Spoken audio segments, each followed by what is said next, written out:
The Mona Lisa. She's been attacked with acid. She lived in Napoleon's bedroom. She was stolen and hidden in a trunk for 2 years. A man threw a coffee mug at her in 2022. And through all of it, every war, every theft, every act of rage and obsession, she just sat there, smiling. This is the full true story of the most famous painting in human history. How she was made, how she was taken, how the world went mad looking for her, and why, 500 years later, she still has more power over the human mind than almost anything else ever created. Stay with me. This one goes deep. We have to start in Florence, Italy. The year is 1503. The Renaissance is at its absolute peak. And what that means in practical terms is that the smartest, most creative, most obsessive human beings on the planet are all living within a few miles of each other, competing for the attention of powerful patrons, pushing each other to do things that had never been done before in art, science, architecture, and philosophy. And walking those streets, arguably the most singular mind of the entire era, is Leonardo da Vinci. Now, people throw that name around so often it's lost some of its weight, so let me give it back to you. Leonardo was not just a painter. He was an engineer who designed flying machines in the 1480s. He was an anatomist who dissected over 30 human corpses to understand how muscles moved beneath skin. He was a musician, an inventor, a botanist, a geologist. He studied how water flows, how birds fly, how the human eye processes light. He filled thousands of pages of notebooks with diagrams, theories, and observations that were so far ahead of his time that some of them weren't understood until centuries later. And the one question that consumed his entire artistic life was this: how do you paint something that actually feels alive? That question is exactly how the Mona Lisa happened. A wealthy Florentine merchant named Francesco del Giocondo commissioned Leonardo to paint a portrait of his wife. Her name was Lisa Gherardini. She was 24 years old at the time. She had recently given birth to their second child, and by some historical accounts, she had also recently lost a baby. She was a young woman living a comfortable but ordinary life in Renaissance Florence, and she had no idea that one day her face would be the most recognized image on the planet. The commission was supposed to be simple: paint the merchant's wife, get paid, move on.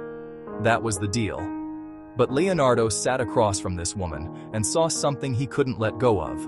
Something in the way her expression moved between emotion and stillness. Something about the light on her face. And he started painting, and he could not stop. He worked on her face the way a scientist runs an experiment. He would paint a layer so thin it was almost invisible, let it dry, study it, paint another layer. He did this dozens of times. Sometimes he used brushes so fine they had only a few hairs. And sometimes, this has been confirmed by researchers using infrared imaging, he used his fingers, his literal fingertips, dragging pigment across the wood in feather-light strokes. The technique he was perfecting was something he called sfumato. The word comes from the Italian word for smoke. The idea was radical. Instead of painting edges between objects, Leonardo would eliminate the edges entirely. Faces would melt into shadow. Light would bleed into form. Everything would be blurred at the boundary the way things actually look in real life. Because in real life, there are no hard lines. There is only light and its absence. And the smile. That smile is where sfumato becomes something almost supernatural. Look directly at her mouth and it nearly disappears. It flattens. It becomes ambiguous, almost neutral. But look slightly away. Look at her eyes or the background, and suddenly in your peripheral vision, the smile materializes. It blooms. It's warm, knowing, amused, private. And then you look back at her mouth again and it retreats. Scientists have studied this for decades. What they found is that the smile lives in the low-frequency visual data that only your peripheral vision processes. Your central vision, which handles fine detail, simply cannot perceive it the same way your peripheral vision can. Every time you try to look directly at what's making her smile, your own eyes hide it from you. Leonardo did that on purpose. In 1503, by hand. He painted her on poplar wood, not canvas, which is a significant part of why she survived the centuries in the condition she's in. He painted the landscape behind her, those dreamlike mountains, Those winding rivers, that impossible hazy light, using atmospheric perspective, blurring and cooling colors as they recede into the distance. Because that is genuinely how the human eye perceives depth and air. The whole painting is a study in how perception actually works, executed by someone who understood human vision better than most scientists of his era. And he worked on it for 4 years. Not 4 years with breaks and other projects on the side. 4 years of returning to this single panel, obsessing over it, refining it. For a commission he was supposed to deliver to a merchant's living room. Francesco del Giocondo never received the painting. Leonardo kept her. We don't know with complete certainty why. Some historians believe he felt she was unfinished, that there was always one more layer to add, one more refinement to make. Others believe he simply could not give her up, that she had become his greatest achievement and he knew it. Whatever the reason, when Leonardo packed his belongings and moved to France in 1516 at the invitation of King Francis I, the Mona Lisa came with him, carried over the Alps in his personal collection. He died in France in 1519, and before he died, King Francis I purchased the painting from his estate. Just like that, she became the property of the French crown. She spent the next 2 centuries moving through the grandest rooms in France, royal palaces, chateaux along the Loire River. She traveled with the court, hung in chambers where kings made decisions that shaped the world, and became part of the fabric of French royal life. Then, in the late 1600s, Louis XIV moved her to the Palace of Versailles, where she hung among thousands of other masterpieces in one of the most extravagant buildings ever constructed. And then, the French Revolution tore everything apart. When the monarchy fell and the revolutionary government began reorganizing French culture, the royal art collections were seized and eventually consolidated into what became the Louvre Museum in Paris. The Mona Lisa went with everything else.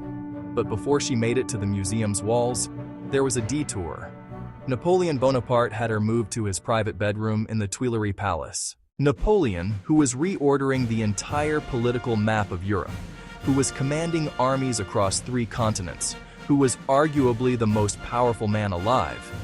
He wanted to wake up and eat breakfast looking at her. She hung there for several years before eventually making her way to the Louvre, where she was placed on public display and began her life as the world's most famous painting. But the story that would truly make her a global icon hadn't happened yet. August 21st, 1911. It's a Monday. The Louvre is closed to the public.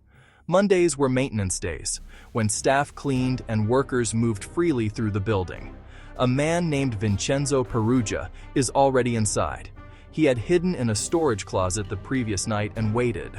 Vincenzo Peruggia was an Italian handyman who had actually worked at the Louvre before, helping to install the glass cases that protected some of the paintings. He knew the building. He knew the rhythms of the staff.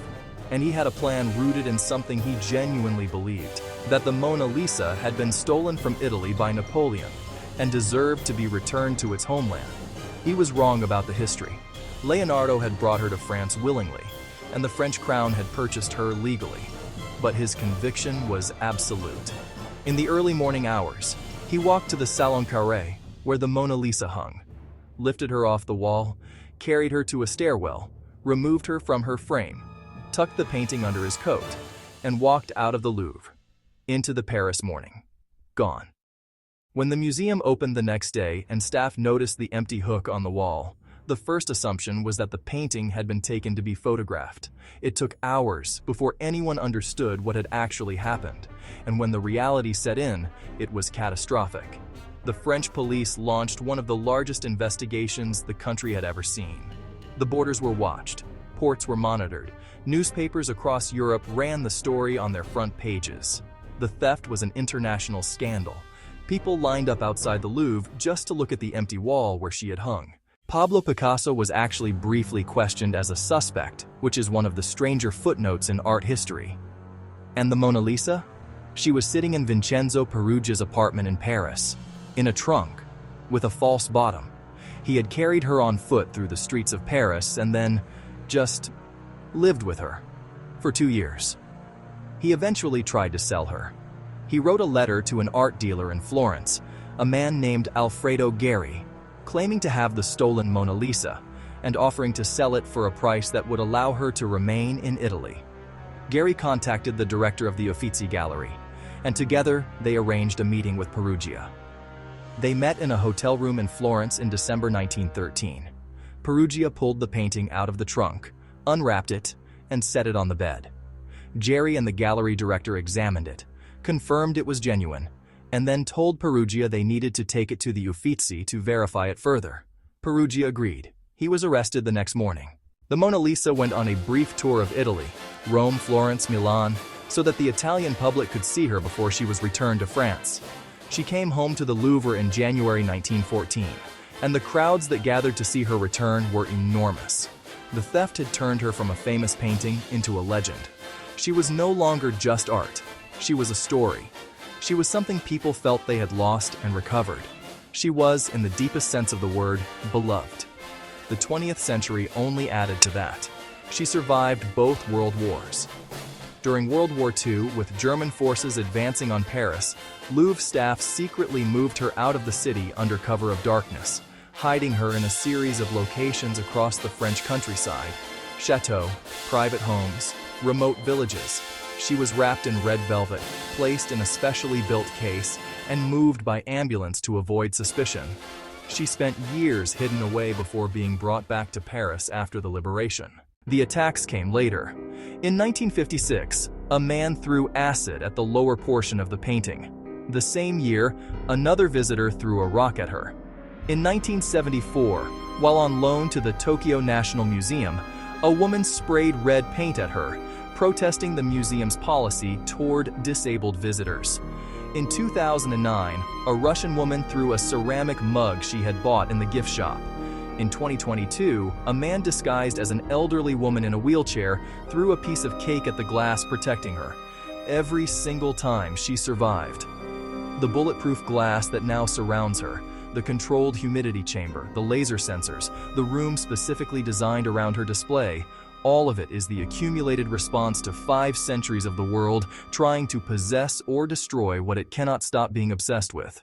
And the obsession itself is worth thinking about. Because the Mona Lisa is not the largest painting in the Louvre. She is not the most technically complex. She is not even, by the estimation of many art historians, Leonardo's greatest work. The room she hangs in contains other masterpieces that most visitors walk past without slowing down. But they always stop for her. There is something in that smile that refuses to be resolved. You cannot decide what she is feeling. You cannot pin her down. She looks out from that poplar panel across 500 years, and she meets your gaze without flinching, without performing, without giving you the satisfaction of a clear answer. She knows something. Or she knows nothing and you only think she does, and you cannot tell which. Leonardo spent 4 years on that ambiguity. He built it deliberately, layer by invisible layer, with his fingers and his brushes and his understanding of how light and human perception interact. He created a face that would make every person who stood before it feel that she was looking specifically at them, thinking specifically about them, reacting specifically to them. He made her alive, and then he kept her, and then the world inherited her. And the world has never quite known what to do with that. She is 29.5 inches tall. She weighs about 18 pounds. She is a woman who may have recently lost a child, sitting for a portrait she never received, painted by a man who loved his work too much to let it go. And she is still the most famous human face on Earth. If this story got to you the way it gets to me every time I sit with it, hit that subscribe button, because this is exactly the kind of deep dive we do here every single week. Drop in the comments. What do you think she's thinking? I read everyone. See you in the next one.